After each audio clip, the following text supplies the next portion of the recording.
8 नवंबर 2016 को जब देश में नोटबंदी हुई तो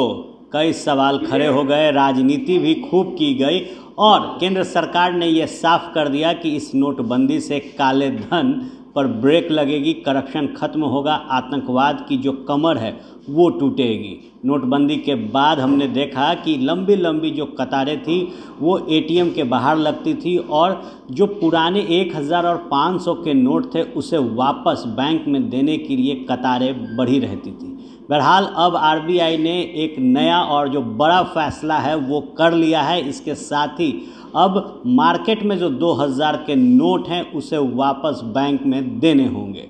गौरतलब हो कि आरबीआई ने कहा है कि अगले 30 सितंबर तक तमाम जो 2000 के नोट बाज़ार में हैं उन्हें बैंक में जमा करना होगा। इसके साथ ही फिलहाल जो नोट इस वक्त बाज़ार में सर्कुलेट है वो वैध रहेंगे। बता दें आपको कि 2016 में जब नोटबंदी हुई तो केंद्र की मोदी सरकार पर तमाम विपक्षी दलों ने जो हमला है वो किया था। उस दौरान उत्तर प्रदेश के अंदर चुनाव होने थे और कहा यह जा रहा था कि मोदी सरकार विपक्षी दलों पर नकेल कस रही है। ऐसे में अब जब अगले साल देश में लोकसभा के चुनाव होने हैं उससे पहले आरबीआई द्वारा जारी किए गए इस एडवाइजरी ने एक बार फिर जो देश की सियासत है उसमें जो माहौल है वो बनाया है और निश्चित तौर पर जब 2000 के नोट को वापस लेने की बात आरबीआई ने कह दी है तो एक हाहाकार सा मचा नज़र आ रहा है। बता दें आपको कि लंबे वक्त से ये कहा जा रहा था कि किसी भी एटीएम मशीन में 2000 के नोट नहीं मिल रहे, बैंक से भी 2000 के नोट बाहर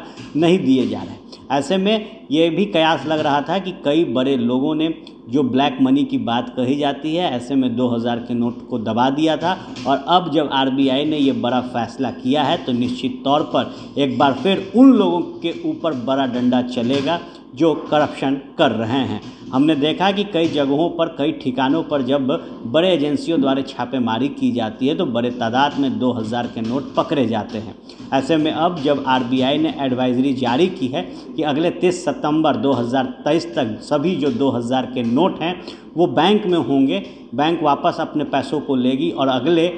30 सितंबर 2023 तक कोई भी नया नोट आरबीआई 2000 का नहीं छापने जा रही तो निश्चित तौर पर बड़ा ये जो खबर है वो निकल कर सामने आया कि एक बार फिर करप्शन के ऊपर जो डंडा है वो चल रहा है। देखने वाली बात होगी कि अब जब एडवाइजरी जारी हुई है तो तमाम राजनीतिक दलों की तरफ से क्या कुछ प्रतिक्रियाएं निकल कर आती है, क्योंकि नोटबंदी के बाद ये कहा जा रहा है विपक्षी दलों द्वारा कि इसकी सबसे बड़ी जो चोट है वो आर्थिक स्तर पर हुई है और देश का जो इकोनॉमी है वो गिरा है।